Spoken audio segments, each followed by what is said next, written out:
fazer a parte dele se você fizer a sua. Ele não disse, espera que eu vou até você. Ele disse, vinde a mim, os que estáis cansados e sobrecarregados, e eu vos aliviarei. Meu Deus, me cura, que eu faço um voto. Você só vai saber se é verdade ou mentira o que nós estamos apresentando se você vir aqui e obedecer. E se você vir aqui e obedecer e tua vida não mudar, eu como a Bíblia, eu rasgo a Bíblia, eu vou servir os Espíritos.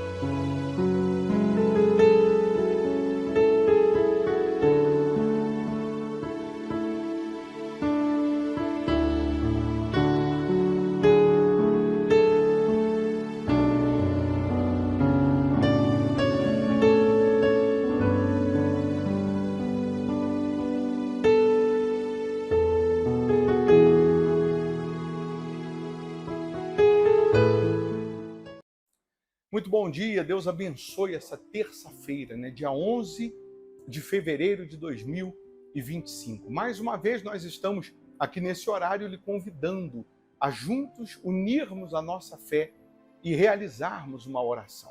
Nós sempre começamos o dia apresentando a Deus as nossas primeiras palavras, considerando Deus como número único na nossa vida. Então, se você pode, participa conosco. Aqui nós não estamos para ficar falando de religião, placa de igreja, nada disso. Nosso Deus é maior do que tudo isso. Muito maior do que placa. Ele é poderoso para fazer infinitamente mais do que pedimos ou pensamos. Prepara aí um copo com água, eu tenho aqui a minha caneca com água, Daqui a pouco nós vamos consagrar essa água e tenho certeza que uma vez essa água energizada, consagrada, ela vai simbolizar o poder de Deus. E aí, antes da gente realizar a oração, eu vou meditar com você aqui no livro de Isaías 45. Você vai abrir aí a sua Bíblia, no livro de Isaías 45. Se você não tiver com a Bíblia, vou colocar aqui na tela o versículo, e aí você vai participar conosco. Mas é importante que você se inscreva no canal, porque não paga, é só clicar em inscrever-se, que aí você também é coberto por orações. Só de você se inscrever no canal, você receberá uma cobertura de orações. E também você é notificado quando nós estamos aqui ao vivo. E aí você pode escrever na barrinha aí de comentários, escrever essa frase aqui, mas é escrever profetizando. Profetizando. Eu posso, eu consigo, eu realizo. Diante das dúvidas, das lutas, das injustiças, dos desafios do dia a dia, ao invés da gente reclamar, murmurar, você deve profetizar. Eu posso, porque você pode. Eu consigo, porque você consegue. Eu realizo, você vai realizar. Em Deus você pode, em Deus você consegue. Você consegue a cura, você consegue a prosperidade, você consegue a paz, você consegue a felicidade em Deus. Uma vez ele disse, sem mim, nada podeis fazer. É verdade. Nós não conseguimos ter a plenitude sem Deus. Ter a presença dele, a paz, o poder dele manifesto sem ele.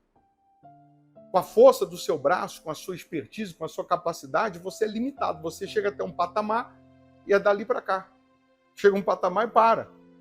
Mas com Deus, você alcança o sobrenatural. Com Deus você pode. Com Deus você consegue. Com Deus você realiza. A nossa igreja, o Hospital da Alma, fica aqui na Avenida Amazonas, 1744, aqui em Belo Horizonte, Minas Gerais. Nós estamos vivendo os dias da intervenção divina. O mesmo Deus que entrou com intervenção na época de Neemias, o que levaria, pela lógica, 10 anos para que eles reconstruíssem os muros de Jerusalém, porque houve intervenção, os muros foram reconstruídos em 52 dias. Deus vai entrar com intervenção, de maneira que aquilo que você iria levar 10 anos para comprar, pagar, conquistar, receber, alcançar, você vai receber nesses dias de intervenção. Então, quais são os 52 dias? Segunda, quarta e sexta e domingo. São os dias de culto. Segunda, quarta e sexta, 7h30 da noite, e o domingo, 8 da manhã. Vai terminar lá para o dia 11 de abril, esse nosso propósito da intervenção. Então dá tempo de você entrar. Dá tempo. Você está pegando o bonde andando, é melhor pegar o bonde andando do que ficar esperando no ponto, é ou não é? Então Deus está te chamando para coisas novas, para coisas maiores. Você não está aqui por acaso, não. Você pode ter certeza que Deus está lhe chamando para enxugar as suas lágrimas e para mudar a sua história. No livro de Isaías 45, diz assim, olha só, no versículo 2. Isaías 45, versículo 2. Eu irei adiante de ti, endireitarei os caminhos tortuosos, quebrarei as portas de bronze e despedaçarei as trancas de ferro. Dar-te-ei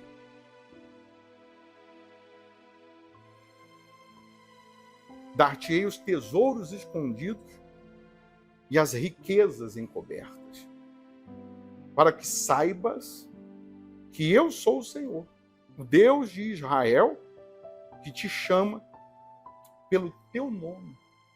Eu não sei o teu nome, mas Ele sabe. Ele está te chamando pelo nome. Ele está dizendo assim, deixa que eu vou na sua frente. Quando eu vou à frente, Ele está dizendo, eu endireito o que está torto. Se tem portas fechadas aí, Ele está dizendo, eu quebro as portas de bronze, que são mais resistentes. Eu despedaço as trancas de ferro. Para quê? Para lhe dar os tesouros escondidos, as riquezas encobertas. Deus, Ele quer operar na sua vida maravilhas. Só que Ele tem que ir à frente. Se você deixar Ele por último, você vai quebrar o nariz. Você vai sozinho, né? Na frente. Se você deixar Deus para trás, se você não colocá-lo como número único na sua vida, você vai estar sempre sofrendo, sempre padecendo. Mas se você deixar Deus te guiar, até o que é para dar errado vai dar certo. Pode ter certeza disso. Então, nesse momento, só de você se inscrever aqui no canal, você já vai receber uma cobertura de orações. Nós vamos orar agora. Pega aí uma água, um copo com água, só para servir de ponto de contato. Aí você vai dizer assim, alguém vai dizer assim, mas precisa. Deus precisa da água. Porque sempre tem um fanfarrão, né? Sempre tem um teólogo aí que nunca leu a Bíblia. Aí eu pergunto, precisava Jesus ter cuspido no chão, feito lama, passar nos olhos do cego, mandar ele se lavar?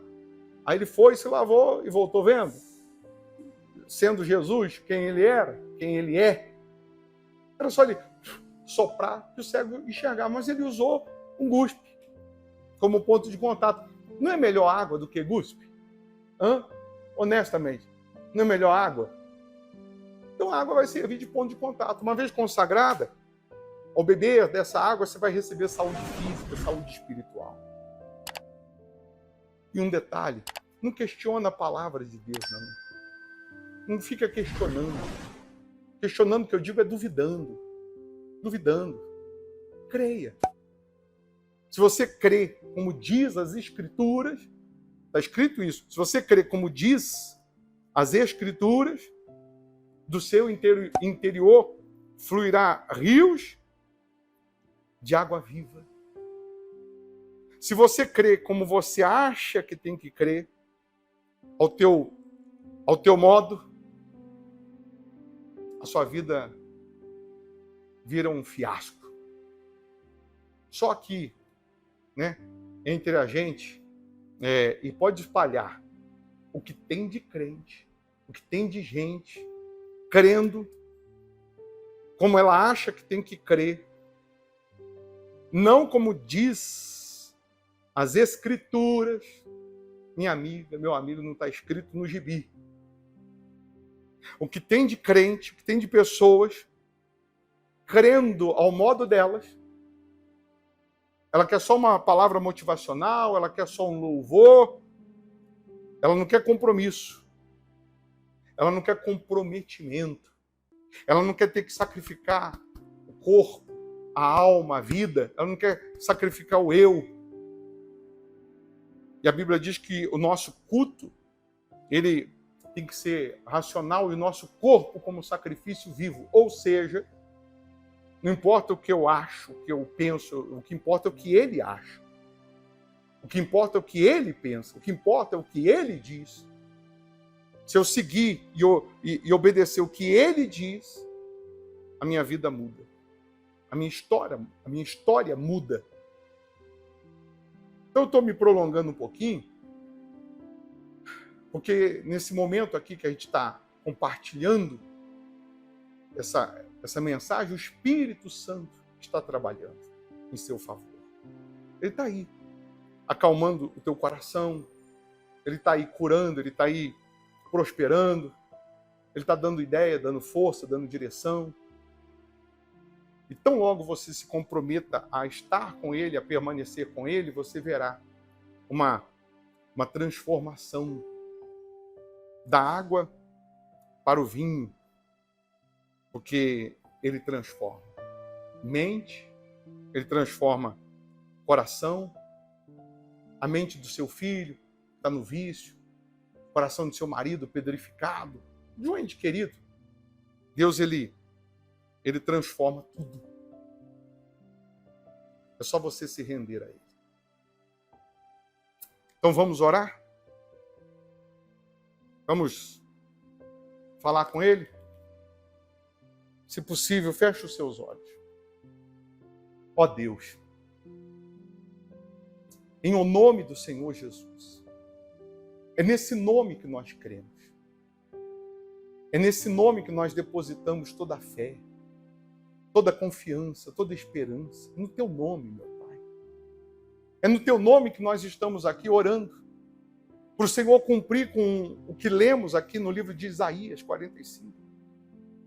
Vai adiante dessas pessoas. Endireita os caminhos tortuosos, meu Pai.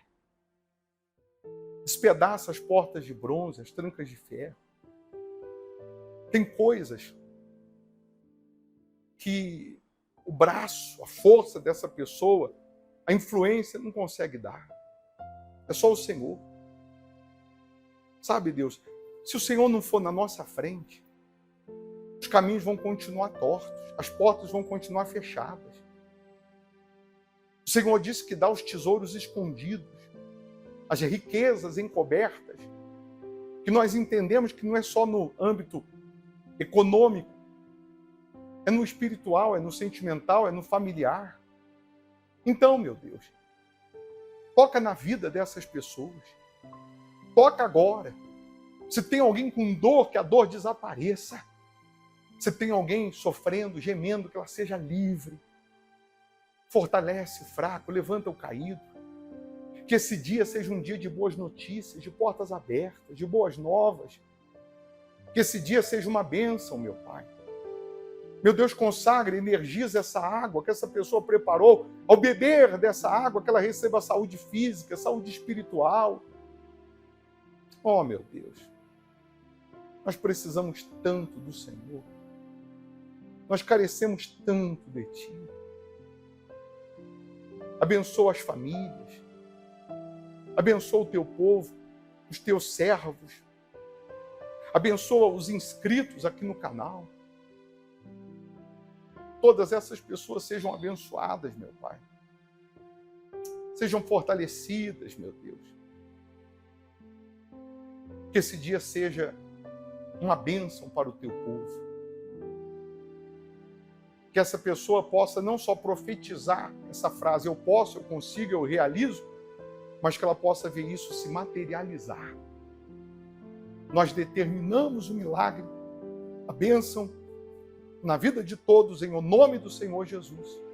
E você que crê, diga, eu estou abençoado. Amém. Amém? Beba dessa água crendo no poder de Deus. Amém. Receba força, receba vida, receba bênção. Deixa o seu like aí, não custa, dá um cliquezinho nesse joinha, não paga para fazer isso. E fazendo isso você nos ajuda a evangelizar quando você faz isso, sabia? Eu vou deixar uma sugestão para você de reunião, uma sugestão de mensagem, de culto para você acompanhar. Quem pode ficar um pouco mais, você vai acompanhar. Se você não pode agora, você assiste até onde você pode, depois você continua. Tá? Deus abençoe, bom dia. Abra aí no livro no livro de Gênesis, capítulo 11. Livro de Gênesis, capítulo 11, nós temos o título como A Torre de Babel. A Torre da Confusão. Babel significa confusão, né? A Torre da Confusão. Lá no versículo 8, capítulo 11, versículo 8, diz assim: Destarte, o Senhor os dispersou dali, pela superfície da terra, e cessaram de edificar a cidade. Destarte é assim, né? Assim, o Senhor os dispersou dali, pela superfície da terra, e cessaram de edificar a cidade. Chamou-se-lhe por isso o nome de Babel, porque ali confundiu o Senhor a linguagem de toda a terra, e dali o Senhor os dispersou por toda a superfície dela. Só que um detalhe importante é que eles estavam construindo duas coisas. Eles estavam construindo a cidade e eles estavam construindo a torre. Aqui no versículo 8 diz que o Senhor os dispersou e cessaram de edificar o quê? A cidade. Não está escrito isso? Mas eles estavam construindo a torre e a cidade. Preste atenção, porque isso aqui vai cair na prova. No versículo 1, para a gente entender, vai dizer assim: ora, em toda a terra havia apenas uma linguagem e uma só maneira de falar. Sucedeu que, partindo eles do Oriente, deram com uma planície na terra de Sinear e habitaram ali. E disseram uns aos outros: vinde, façamos tijolos e queimemo-los bem. Os tijolos serviram-lhes de pedra, e o betume de argamassa. Disseram: vinde, edifiquemos para nós uma cidade e uma torre, cujo topo chegue até os céus, e tornemos o quê? Célebre o nosso nome, para que não sejamos espalhados por toda a terra. Vamos ver de novo, versículo 4. Vinde, edifiquemos para quem? Para nós, uma cidade e uma torre, cujo topo chegue até os céus. E tornemos célebre o nosso nome, para que não sejamos espalhados por toda a terra. Isso aqui você tem mais ou menos ideia de qual ano foi? 1100 e pouco. Foi depois do dilúvio. Todas as vezes que uma pessoa ela sair do contexto ou do propósito original de Deus, ela terá problema. Qual era o propósito original de Deus para o povo, para o ser humano? Lá em Gênesis 1, 28, quando Deus faz o homem, ele dá o contexto original. No versículo 28, ele vai dizer que o homem deve crescer, ser fecundo, crescer, multiplicar e encher a terra. O propósito de Deus é no coletivo, não no singular. O propósito de Deus é operar na vida de todos, não operar na vida de um. E aí, quando Deus dá esse propósito original de crescer e multiplicar, de florescer, e você tenta sair desse contexto, você vai automaticamente se afastar do próprio Deus e afastado do próprio Deus, você terá sérios problemas. Aí nós lembramos que veio o dilúvio. Quando termina o dilúvio, no capítulo 9 de Gênesis, no versículo 1, Deus ele vai falar para Noé a mesma coisa que ele já tinha dito há 1000 anos. No início lá de Gênesis, ele vai dizer a mesma coisa para Noé. Ele vai dizer que Noé deve crescer e multiplicar. Coloca aí o capítulo 9, versículo 1. Vai ser a mesma coisa. Ele repete o que ele disse lá em Gênesis 1, 28. Abençoou Deus a Noé e aos seus filhos. E lhes disse, sede fecundos, multiplicai-vos e enchei a terra. Propósito de Deus, eu estou repetindo para você gravar e entender, é que a palavra, a promessa, o poder, os milagres, não pare em mim, em você apenas, mas ele vai passar por mim. Nós só estamos aqui hoje, 2000 e poucos anos depois de Jesus, nós estamos aqui 6000 anos depois que depois que Deus faz o homem, porque a palavra, a promessa de crescer, multiplicar e encher, ela está se cumprindo, ela vem passando de gerações em gerações, de geração a geração, talvez não como Deus gostaria que fosse, porque é uma minoria que serve a Deus, infelizmente. Infelizmente, sempre foi assim, só tem 20 mil para comer pão, tem 20 mil. Jesus está pregando para 20 mil. Só homens, eram 5.000 homens, sem contar mulheres ou crianças, que dava um número aproximado de 20 mil. Para comer, tinha 20 mil. Para distribuir, só tinha 12. E para ofertar, só tinha 1. Então, a maioria sempre se serve da oferta da minoria. Você está querendo escrever? Agora já foi, você tem que voltar ao vídeo. A maioria sempre se serviu do pão e o peixe, da oferta de uma minoria. Foi uma minoria que ofertou para que a maioria conhecesse. Eram só 12 discípulos. E hoje, quantos discípulos são?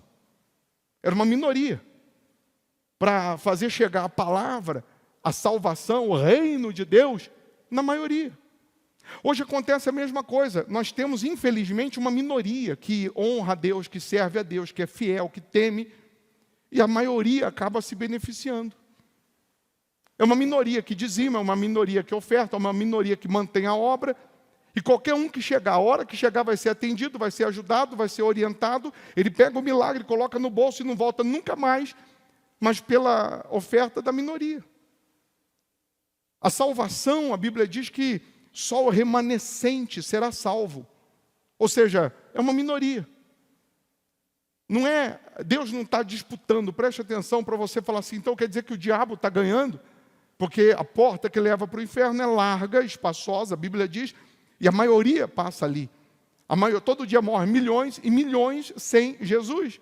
Não é questão de disputar quem está ganhando, quem está perdendo. A questão é que, infelizmente, uma minoria tem disposição para levar a sério o propósito original de Deus. Uma minoria tem o comprometimento com Deus. É uma minoria que se compromete a Deus. Infelizmente, sempre foi assim. E aí, esse povo que sai do dilúvio, esse povo que se multiplica, né, que vai crescendo depois do dilúvio, porque o dilúvio só sobrou uma família pequena, é ou não é? Crescer e multiplicar. E aí esse povo vai expandindo, vai crescendo. Aí quando eles juntam ali uma cidade, um número satisfatório de pessoas, vem uma ideia na cabeça de um deles, um Nimrod da vida, e ele vai dizer assim, vamos fazer o seguinte, não vamos seguir o plano original de Deus, não. Nós vamos fazer tijolos. Naquela região tinha muito betume, prova disso, a arca de Noé tinha betume por dentro e por fora para vedar da água. Vamos fazer uma torre. E nessa torre que nós vamos fazer, nós vamos, não literalmente, né, chegar ao céu, mas a cabeça deles, a ideia deles era o seguinte, se a gente fizer uma torre, nós vamos ser privilegiados, porque eles pensavam que quanto mais alto eles subissem para falar com Deus, eles iam ter informações privilegiadas. Só que também dá uma conotação de Lúcifer, porque eles estavam dizendo, nós vamos fazer uma torre para chegar aos céus, e em seguida eles vão dizer o seguinte, e nós vamos tornar o nosso nome, o quê? Célebre, famoso, conhecido. Em momento algum, o objetivo deles era construir algo para a glória de Deus. Em momento algum eles tinham um objetivo de que Deus fosse o mentor, o diretor, o senhor deles. Eles estavam querendo a glória para si, e eu lembro que teve um sujeito que também quis a glória para si. Não foi o Lúcifer? Sim ou não? O diabo que queria subir, fazer uma torre. Ele queria subir, como se fosse isso. Subir, e ele queria ser como Deus. Ele queria ter, ou pensar, que ele podia ser como Deus, ou mais do que Deus. E aqui nesse caso, eles estão planejando exatamente isso. Como eles falavam um só idioma, uma língua só, então todos se uniram e aí o trabalho começou a ser feito. Todo o trabalho começou a ser feito. Deus é tão assim, parece que ele é meio irônico ou pejorativo, que ele diz assim, eles estão fazendo uma torre para chegar no céu. Aí Deus olha e diz assim, o que eles estão fazendo lá? Parece que Deus está falando assim, nossa, é tão pequenininho, mas deixa eu ir lá ver. Porque Deus não precisa descer. Ele vê tudo, ele sabe de tudo. Mas a Bíblia faz questão de dizer que Deus desceu para ver o que eles estavam fazendo. Quer dizer, eles não iam chegar nunca. Daquele jeito não chegariam nunca. Deus desceu. E aí quando Deus desce, Deus diz assim, nós vamos dividir as línguas, colocar confusão de línguas, porque eu disse que eles tinham que fazer o quê? Crescer, multiplicar, espalhar por toda a terra. E eles estão fazendo o quê? Querendo ficar aqui e querendo ter monopólio. Aqui Deus quebra a ideia de monopólio. O que é um monopólio? Monopólio é muito bom para o dono do monopólio, mas é ruim para o consumidor. Ou seja, se você tem algo que é um monopólio, então você coloca o preço que foi, todo mundo é obrigado a comprar, porque só tem você. Quando tem vários concorrentes vendendo o mesmo produto, a ideia é que o produto seja mais barato, a ideia é que o produto tenha mais qualidade, porque é um concorrendo com o outro. Então, Deus aqui quebra a ideia de que não pode existir um monopólio, não pode existir muito poder na mão de poucos, porque esses poucos vão matar a maioria. É o que vem acontecendo, não sei se você percebe isso há muitos anos, em todas as épocas. Uns poucos querem ter o poder na mão e todos os outros vão ter que comer na mão deles. Vão ter que depender deles. Então, aqui, espiritualmente falando, é justamente você entender que se você sair do plano original, do propósito original de Deus, você não vai conseguir nunca ser pleno, ser uma pessoa completa na alma e, sobretudo, herdar o principal que é a eternidade. O principal que é a salvação. É nessa hora que eles vão se espalhar, é nessa hora que um não entende mais o que o outro está falando. Eu peço tijolo, ele traz água, eu peço água, ele traz tijolo, e aí eles param de construir a cidade. A Bíblia não faz menção que eles param a torre. Claro, eu sei que literalmente a torre parou também. Eles se espalharam. Mas eu queria que você lembrasse que nesse mesmo lugar vem Nabucodonosor e ele vai construir uma torre parecida com a de Babel. Tem lá, pela história, o histórico, de uma pirâmide de 90 metros de altura, com escadas laterais, e em cima tinha uma espécie de santuário. E ele estava querendo, de alguma maneira, refazer a torre de Babel, por isso vem o nome Babilônia, que é satânico, é algo que não é aprovado por Deus, até porque Nabucodonosor ele queria ter esse império, o domínio sobre o mundo. Por um bom tempo ele teve o domínio sobre muitos países. Mas ele queria ter esse domínio sobre o mundo, e por isso o nome Babilônia, que vem de Babel, que vem da confusão, torre da confusão. Em outras palavras, também a gente poderia dizer, não entre em confusão com Deus. A Bíblia não é de confusão. A Bíblia é de unificação. Se você se une a Deus, você e Deus passam a ser um só. Andarão dois juntos, se entre eles não houver acordo. Dá para Deus andar comigo se eu não estou de acordo com a palavra dele? Não, não dá. Então, quando o povo estava querendo que o nome se tornasse célebre, que eles fossem famosos, é justamente aquelas pessoas que elas querem e pretendem, de alguma maneira, considerar o achismo delas, a vontade delas, o ego delas, o eu delas, e a palavra de Deus, ou a vontade de Deus, fica de lado. E se Deus chegar naquele culto, naquela reunião, é perigoso ele atrapalhar, porque o que tem que prevalecer é o ego delas, o achismo daquelas pessoas. E aí, quando eu digo que a Bíblia faz menção que eles pararam de construir a cidade, não a torre, a gente vai para um lado espiritual. Quando o povo de Israel é levado escravo para Babilônia, lá na Babilônia, eu queria que você gravasse essa frase, o povo e a Babilônia, ou o diabo, vamos colocar assim, continuou construindo torres no coração de cada pessoa. A torre de Babel vem sendo construída gerações e gerações no coração de muita gente. O que tem de gente, não está aqui não, está por aí, mas o que tem de gente, que ela está na igreja, que ela busca a Deus só para tornar o nome dela célebre, o que tem de gente, que ela vem permitindo a torre de Babel ser construída dentro dela, que ela quer o ego dela inflar, ela quer os aplausos, ela quer o papel picado na cabeça, ela quer, o pensamento dela é assim, importa que eu apareça, e Jesus não. Importa que eu seja o vencedor, e Jesus não. Importa que eu vença, que eu conquiste, que eu tenha, e o outro, o meu próximo, que se dane. E se o propósito de Deus sempre é no coletivo, ou seja, no plural, e não no singular, nós vamos lembrar de Moisés. Moisés, se eu não me engano, na versão fiel, que fala bem mais claro, no capítulo 33 de Êxodo, no versículo 14, Deus vai dizer assim para Moisés, a minha presença vai contigo.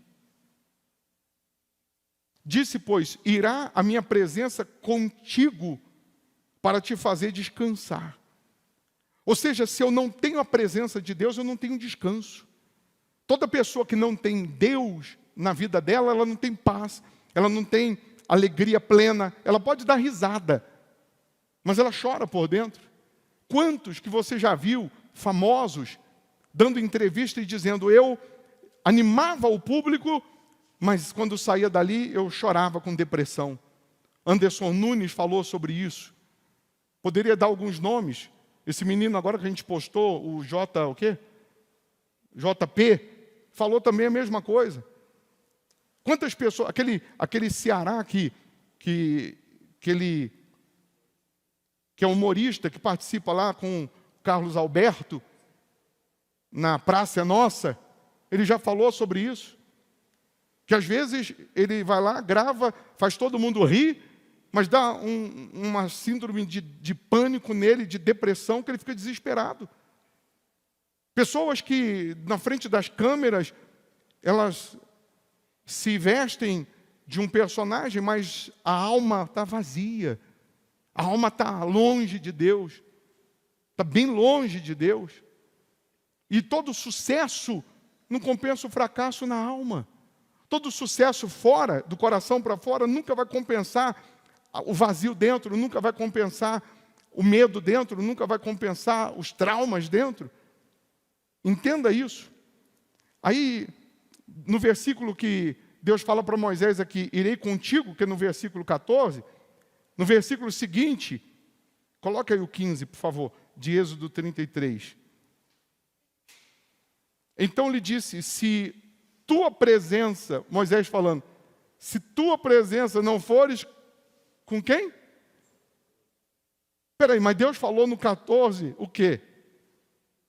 A minha presença, Moisés, vai com você, no singular, contigo. Ei, Moisés, só eu e você, meu chapa. Fechamento, deixa os outros para lá, Moisés. Eu vou contigo, Moisés, tranquilo. Aí olha o que Moisés responde. Se tua presença não fores conosco. Não é só comigo, não. Eu não quero só para mim, não, Deus. Eu quero para todos.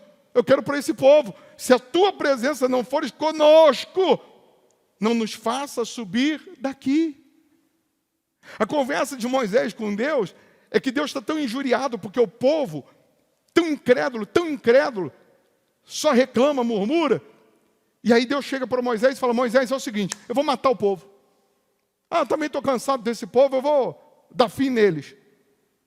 Aí Moisés vai falar para Deus, não, o senhor não pode fazer isso não. Se é outro no lugar de Moisés, se é uns 2 ou 3 aí que eu conheço, ia dizer, tá ligado, fechou, mata mesmo. Vamos ficar só nós 2. Sim ou não? Se uns 2 aí que eu conheço, e Deus chega e diz assim, fulano, é o seguinte, eu estou cansado desse povo, esse povo só reclama, só murmura. Sabe, eu estava pensando aqui, eu vou matar todo mundo. Se é uns 2 aí que eu conheço, ia falar assim, agora, mata essa praga mesmo, mata, porque também não aguento não. É só para mim e para o senhor, vamos ficar só nós 2. Egoísta, egocêntrico. Deus nunca quis matar o povo. Deus só estava procurando alguém que se preocupasse com o povo. Deus só estava procurando alguém que sentia a dor do povo, que tinha empatia pelo povo, que se o povo chorasse, ele chorava, se o povo ria, ele também ia rir. Porque eu não sei se é num para-choque de caminhão ou na Bíblia, que diz que se um membro do teu corpo padece, o corpo inteiro padece. É no para-choque de caminhão? Ou é no 1 Coríntios 12, 26? Se um membro do corpo padece, todo o corpo padece. Se uma unha encravar do seu dedinho, o corpo inteiro sente, não sente? Sim ou não? Ou você vai lá, encravou, vou cortar o dedo fora. O corpo todo sofre. Se você comer uma comida aí estragada, bate lá no estômago, o estômago dá uma reviradinha, a cabeça sente na hora, começa a rodar, começa a doer, o corpo inteiro começa a padecer.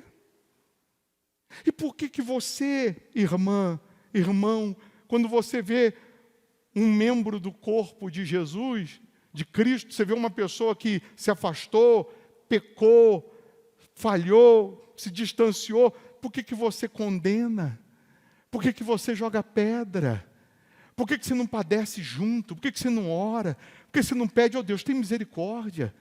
Por que você não faz o papel de Jesus, ou do homem de Deus, ou da mulher de Deus, de ser no plural e não no singular? Por que você não sente a dor do próximo?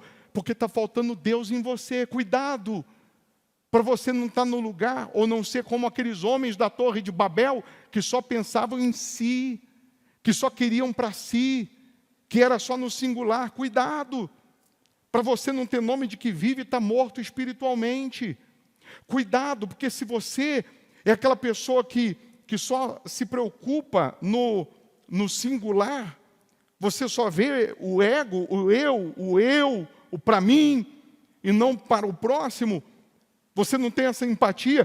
Cuidado, porque está faltando Jesus aí, está faltando Deus.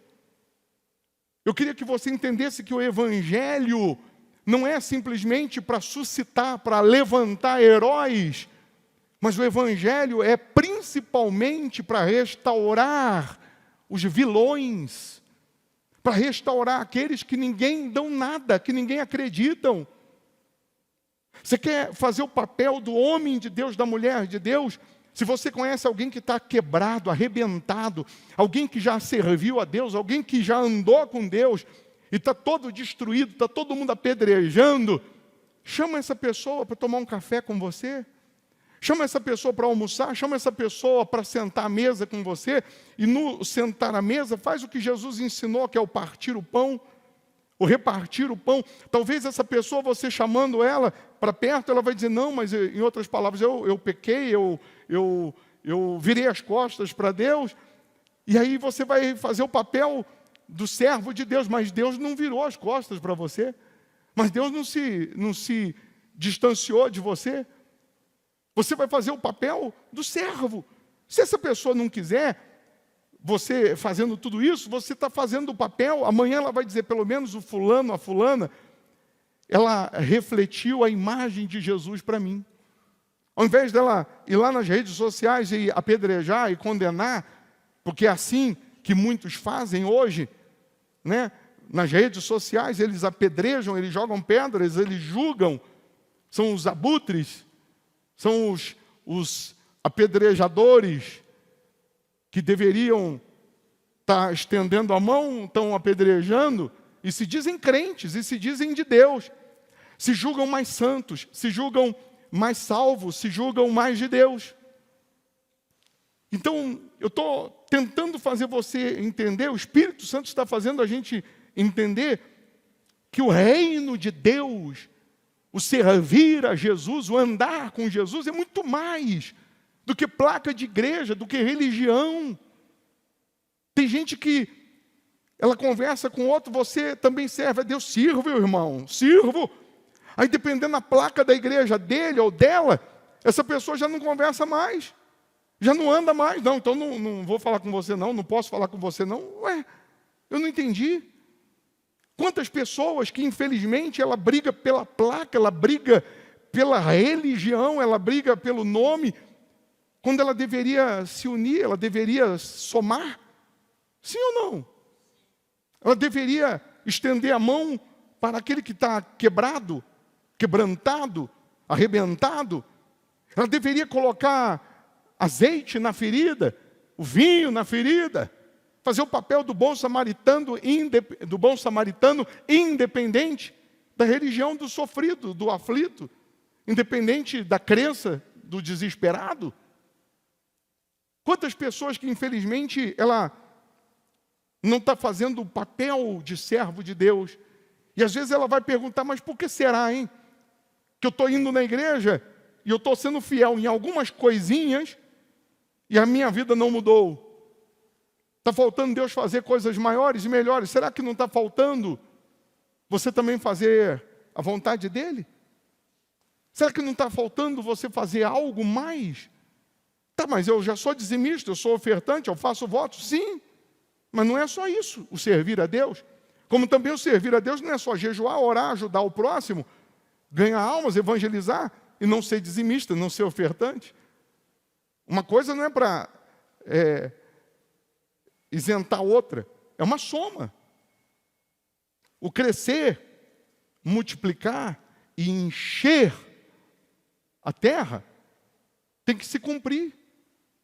E tudo começa na tua casa primeiro. Sempre vai começar em casa. A tua primeira família ou a tua primeira igreja é a sua casa. É a sua casa. Aí uma mulher ou homem vai dizer assim, ô bispo, eu tenho chamado, um homem, eu tenho chamado para o ministério para ganhar almas, a minha mulher não quer. O que o senhor acha? Aí eu acho que você tem que primeiro ser sacerdote na sua casa. Você tem que estar unido num só espírito, num só propósito, num só compromisso com a sua esposa, para que depois você possa ser pastor ou entrar no ministério, porque o sucesso do ministério não compensa o fracasso dentro de casa. Eu acho que primeiro você precisa entender que o família é o coletivo, é o plural.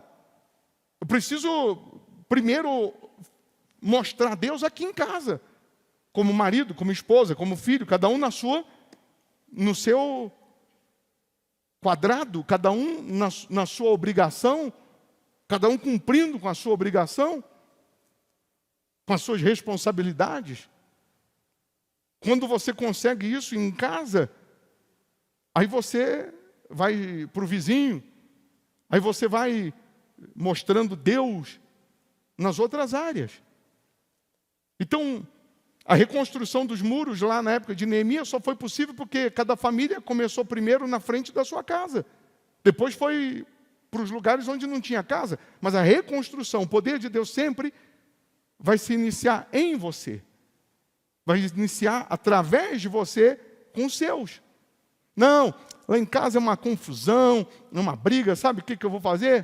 Vou meter o pé e vou servir a Deus só do meu jeito. Mas Deus está fazendo você conhecê-lo, para que através da sua vida aquela confusão acabe. Para que através da sua vida com Deus, aquele tormento acabe e aquelas pessoas vão conhecer a Deus. Você precisa entender que o propósito do crescer, encher e multiplicar continua. Em todos os âmbitos. Tem gente que pensa só no crescer e multiplicar financeiramente. Mas é em tudo. O que o Evangelho, o que a palavra está te transformando? A cada dia, a cada minuto, a cada ano, você vai conhecendo mais. Ou você está se deformando? Você está se deformando? Ou você está permitindo a palavra te transformar? Porque tem gente que o tempo vai passando, ela se deforma. Ela se deteriora. Ela vai deixando mágoa entrar, malícia entrar. Ela vai deixando o diabo falar. E Deus não é mais prioridade. No começo, quando ela chegou toda arrebentada, Deus era prioridade. O que o homem de Deus pregava era Deus falando. O homem de Deus podia chamar atenção, podia exortar, podia disciplinar, podia falar o que for, que ela olhava e via que era Deus. Agora que as feridas estão cicatrizadas, agora que ela já melhorou um pouquinho, aí o que o homem de Deus está pregando não é bem assim, não é bem dessa maneira, não é bem desse jeito. Agora já não, ela já começa a achar que tem que ser do jeito dela, da maneira dela. Não é mais Deus que fala. E aí, repito, quando você sai do plano original, você que sofre, você que padece. Então Deus está falando com quem saiu do plano original para voltar. Deus está falando com quem está no plano original para não sair. Deus está falando com cada um que não estão cumprindo a missão para que possa cumprir. Para que possa cumprir. Você conhece alguém que é aquele corpo doente? Vai atrás dela, ora por ela, chama ela, conversa com ela. Não, mas se alguém me ver conversando com ela, vai achar que eu também sou conivente com o pecado, e que se dane o que vão achar. O que importa é o que Jesus está vendo em você. Você está fazendo a sua parte. De homem de Deus, de mulher de Deus. Jesus era chamado de amigo de pecadores. Porque ele vivia onde? No meio dos pecadores. Para quê? Para pecar? Para salvar. Para mostrar a diferença. Agora que eu sou convertido, eu vou ficar numa redoma e não vou mais falar com ninguém. Não, é agora que você tem que falar e mostrar Jesus. Sim ou não? Eu sei que o tempo já está esgotando, mas nós vamos continuar falando mais no domingo, 8 da manhã, e vamos ter Santa Ceia. Filipenses, para terminar, Filipenses... Puxa vida, rapaz.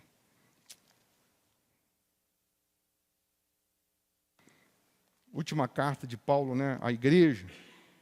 Depois ele foi para a prisão, eu sei. Filipenses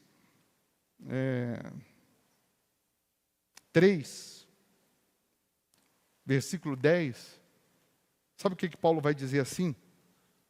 Última carta de Paulo. Ele vai dizer assim: eu quero conhecer o poder da sua ressurreição, falando com Jesus, e a comunhão dos seus sofrimentos. Aí eu fico pensando, peraí, Paulo já tinha ido ao terceiro céu. Paulo já tinha visto, ele mesmo fala, coisas inefáveis, que nem ouvidos ouviram e nem olhos já viram e nunca penetrou em coração humano o que ele viu. Ele viu o Apocalipse, ele viu Jesus na glória. Esse Paulo aqui, ele está dizendo isso, depois que ele passou por um dilúvio e ele não morreu, não afundou, o barco se despedaçou, ele não morreu. Paulo, ele teve experiências gloriosas com Deus e agora ainda assim, ele está dizendo, eu quero conhecer mais. Eu queria mais. Eu estou dizendo que a sede, a vontade de querer conhecer mais e de buscar mais, ela nunca pode acabar. Ela só vai acabar mesmo, no bom sentido, na eternidade, porque lá nós vamos conhecer tudo. Em Coríntios 13 diz que em parte conhecemos, em parte profetizamos, mas vai chegar o dia que nós vamos conhecê-lo na sua totalidade. Em parte nós conhecemos, em parte a gente só profetiza, a gente diz, olha, as ruas vão ser de ouro, a cidade santa é assim, mas vai chegar o dia que nós vamos conhecer na sua totalidade, na sua glória. E para esse dia acontecer, a gente tem que hoje estar fiel a Ele, estar de acordo com a palavra dEle, honrando Ele, sendo fiel em tudo. Então não se afaste, não se distancie, não abandone a fé, não troque Jesus pelo ego, pelo orgulho, não deixe o orgulho te matar. Orgulho é princípio de Lúcifer. Toda pessoa que ela está permitindo uma torre ser construída dentro dela, você vê que os judeus da época, os judeus que foram para a Babilônia, escravos, eles fizeram a sinagoga na Babilônia. A primeira vez que você vai ver o nome sinagoga na Bíblia, foi lá na Babilônia, está lá em Crônicas. Esdras fez a sinagoga, a igreja, para o povo judeu, o povo de Deus, adorar a Deus. Tinha a Torá, que é o Pentateuco, os primeiros 5 livros da Bíblia. Tinha lá na sinagoga, tinha adoração, tinha palavra, tinha busca a Deus igual era no templo de Salomão. Só não tinha uma coisa, sacrifício. Babilônia não autorizava sacrificar animais. O povo judeu são os melhores negociantes, financeiramente falando. O povo aprendeu a negociar, sabe onde? Os judeus, na sinagoga. Eles aprenderam a negociar e desaprenderam a sacrificar. Aprenderam a ser negociantes. A sinagoga, repito, tinha adoração, tinha palavra, só não tinha oferta de sacrifício. Não tinha altar. Altar para sacrificar. Deus está dizendo, constrói uma torre não, para você subir no pedestal dela não, para você se vangloriar não. Constrói altar. Coloca a vida no altar. Tenha comunhão no altar. O povo aprende a negociar e desaprende a sacrificar. O povo aprende a negociar e desaprende a sacrificar. A sinagoga na Babilônia tinha adoração, tinha palavra, mas não tinha sacrifício.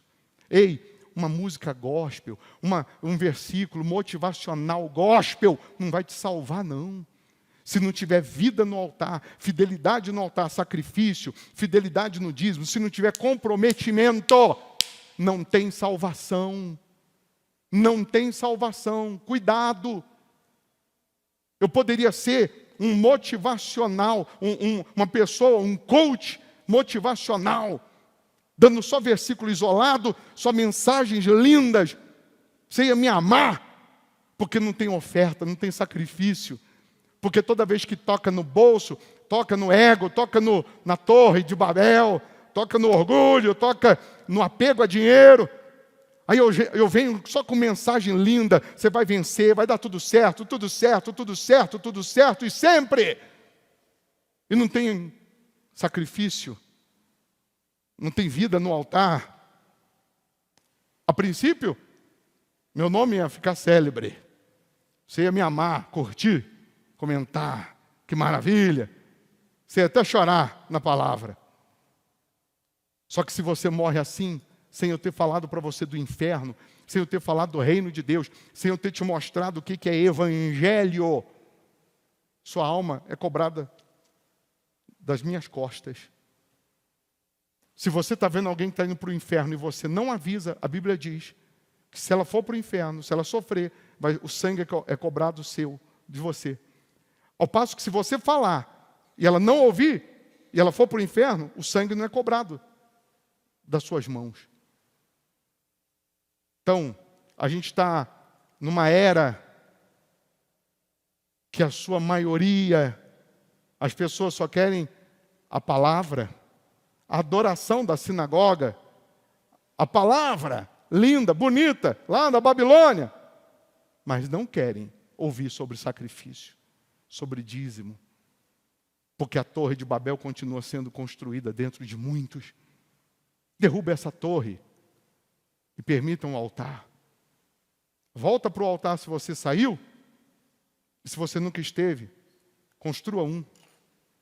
Vê aí, capítulo 9 de Gênesis, que Deus fala para Noé crescer e multiplicar. Vê o capítulo 8, versículo 20, antes de chegar no 9.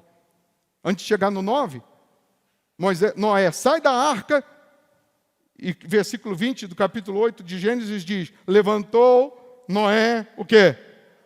Um altar. Foi uma torre?